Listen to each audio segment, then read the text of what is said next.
will my people think? Surely this must be a dream. Why, just a few days ago, I saw the United States for the first time.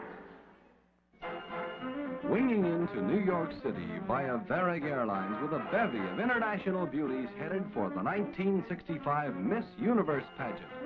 And on to Miami aboard Eastern Airlines 727 jets, where an eager press and public extend a hearty greeting, and local pageant hostesses warmly welcome their girls.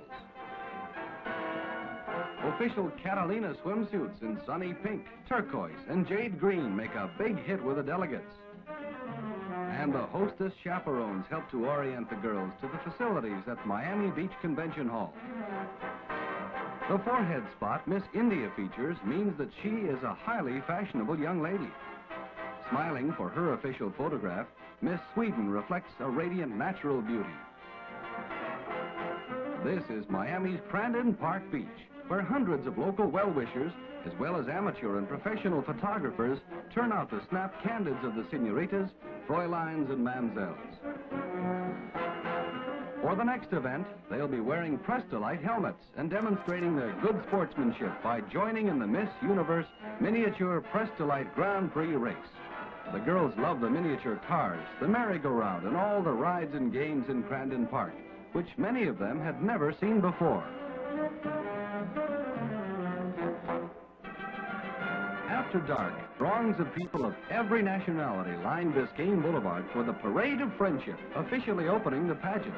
Members of Miami's Norwegian-American colony show up en masse to welcome the Scandinavian delegation, and jovial folks of Spanish extraction give a cheering reception to their favorites. Public spirit rides high whenever the Miss Universe delegates appear in the many community-sponsored events. Accustomed to playing the gracious host, South Floridians open their hearts completely to these dazzling continental beauties. At Miami's Bayfront Park Bandshell, it's standing room only. The Miss Universe delegates on parade appear resplendent in original costumes, bearing gifts germane to their individual countries, as is this delicately carved ivory presented to Miami Beach Mayor Elliott Roosevelt.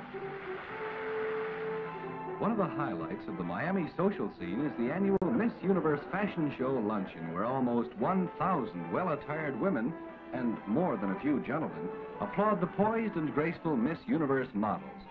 They wear Ole Cassinis and Seal Chapmans and appear absolutely stunning on the runway.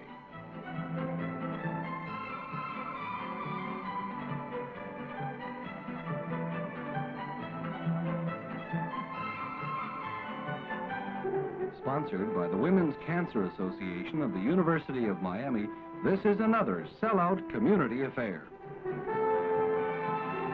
In the elegant Pompeii room of the Eden Rock Hotel, Royal Crown Cola hosts a gala press party, where the celestial beauties have a chance to meet pageant officials, world-famous photographers, and international journalists, all here specifically to cover this great pageant for news media all over the globe. Now, the Golden Globe itself sparkles on stage as the Big Sisters escort their country's Little Miss Universe candidates for final judging. Little Miss Costa Rica is chosen second runner-up, Little Miss Cuba becomes first runner-up, and Miss USA, Sharon Ragianti of Memphis, Tennessee, is named the new Little Miss Universe. Then the big girls take over the stage to participate in the Parade of Nations, one of the most colorful sights in the world, evoking a thrilling burst of applause from the packed house. Royal Crown President W.E. Ozzo presents the Best Native Costume Award to Miss USA. And Miss Photogenic Award goes to vivacious Karen Schmidt, Miss Austria. As the evening gown competition swings along, reporters and audience alike buzz excitedly about the lavish gowns worn by the beauty delegates, many of the creations of top designers from the world's renowned fashion houses. Corresponding with the symbolic crimson-covered ramps is the pageant's red carpet treatment of the international delegates. Each girl is made to feel as much like a queen as possible. The executive hostesses spend about 6 months a year organizing a team of local all-volunteer multilingual chaperones who are with the girls 24 hours a day from arrival to departure, tending to their safety, comfort, and pleasure. The hostesses say that friendships formed in this United Nations family are really lasting, and that they receive notes of thanks from parents all over the world.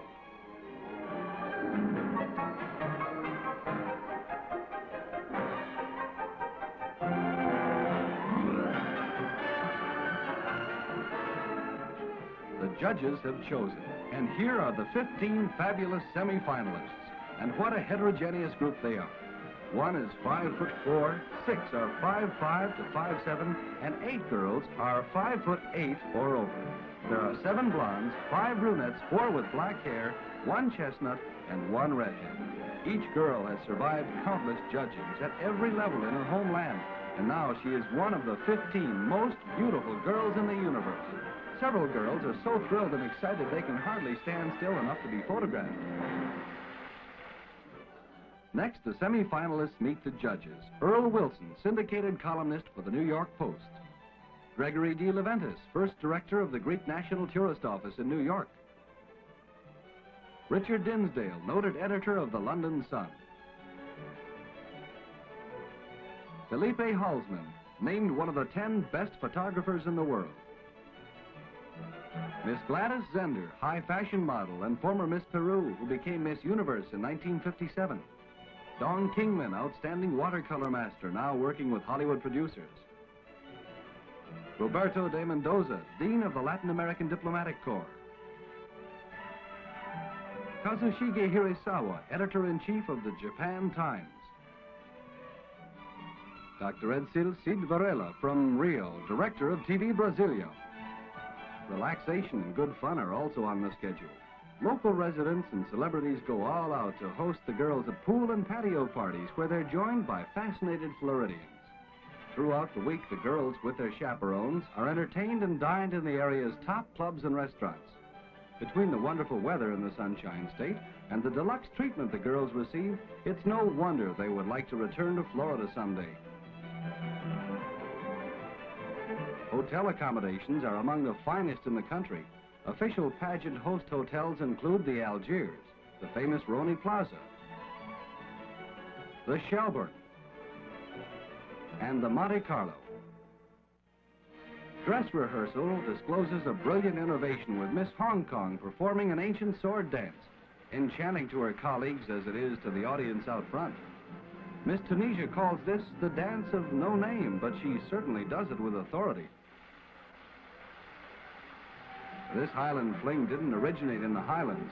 Modern Miss Scotland had to learn it from the pageant's dance directors. And to complete the continental folk dance segment, here's a good old-fashioned Mexican hat dance.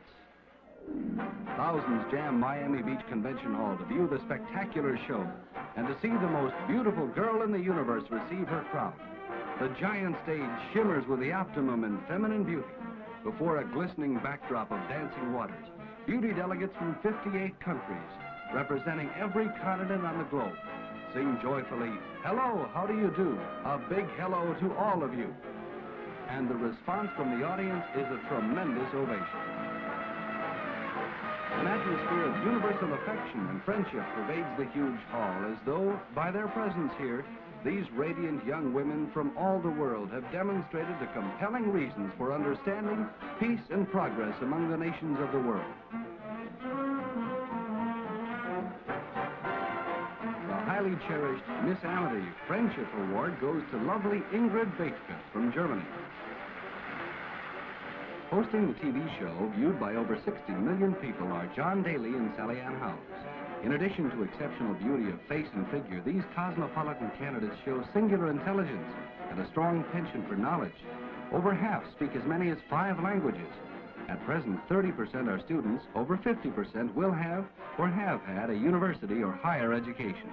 Several model professionally, others being secretaries, teachers, ballet dancers, airline hostesses, 1 travel agent, a machinist, and 1 girl listing soldier. Her occupation. Life ambitions include show business, social work, travel, careers in law and medicine, teaching and writing, plus being good wives and raising happy families. On the hobby list, 90% stressed reading, followed by outdoor sports, cooking, sewing, dancing, art, and studying languages. In the choice of great men, the Pope, and the United States President lead. Then the astronauts and one girl who said, "You thought for the world, for me, Walt Disney." As the curtain opens on the Salon of International Beauty, the girls walk through the flower-covered trellises to be introduced. First, from Australia, Pauline Vieri. From Brazil, Maria de Andrada. From Canada, Carol Ann Tidy. From Finland, Virpi Miettinen. From Colombia, Maria Victoria Ocampo. From Denmark, Jeanette Christensen. From Greece, Aspa Theologitou. From Holland, Agnes Kout. From Israel, Alisa Sadi. From Peru, Frida Holler Figalo. From Sweden, Ingrid Norman. From the Philippines, Luis Vale Aurelio. From South Africa, Veronica Priga. From Thailand, Apasra Hongsakula. From the United States of America, Sue Ann Downey. And now, the 15 dwindle to just 5 finalists. Miss Finland. Miss Holland.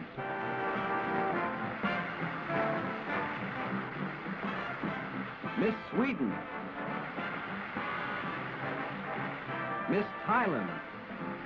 Miss USA. While the judges complete their ballots, striking dark-eyed Corinna Tsopei from Greece, the reigning Miss Universe 1964, takes her last traditional walk on the runway. And now for the winners. Fourth runner-up, the delegate from Holland, Agnes Kout, receives her trophy and roses from Tahitian-haired Virginia Lee Crater, Miss Hospitality for the pageant. Now the third runner-up, the delegate from Sweden, Ingrid Norman. Ingrid speaks 4 languages, and her ambition is to travel and learn many more. And the second runner-up, Sue Ann Downey of the United States of America. Sue Ann said she would be happy just to be in the top 5. But look here. It's clear Miss Thailand expected her to be the winner. Suddenly, she is aware that only she and Finland remain. And the first runner-up, Virpi Miettinen from Finland, is announced. And now, the full realization that she, Apasra Hongsakula from Thailand, is now the reigning beauty of the universe. Apasra Hongsakula, a 5'4" raven-haired, dark-eyed, 18-year-old graduate of a convent school. Her native nickname is Poop, which in Thai means fat, a misnomer now, as the number 2 daughter of a colonel in the Royal Thai Air Force becomes Miss Universe 1965. Yes, it is true. Here I am, a girl from faraway Thailand. And now I am Miss Universe, and all the people of Thailand will be proud. With the title goes $10,000 in cash, the Golden Miss Universe trophy, a $10,000 personal appearance contract, a full-length mink coat, a $10,000 original wardrobe, and many more gifts. In her first official appearance, Apasra Hongsakula reigns over the Miss Universe Coronation Ball, the most impressive event of South Florida's social season.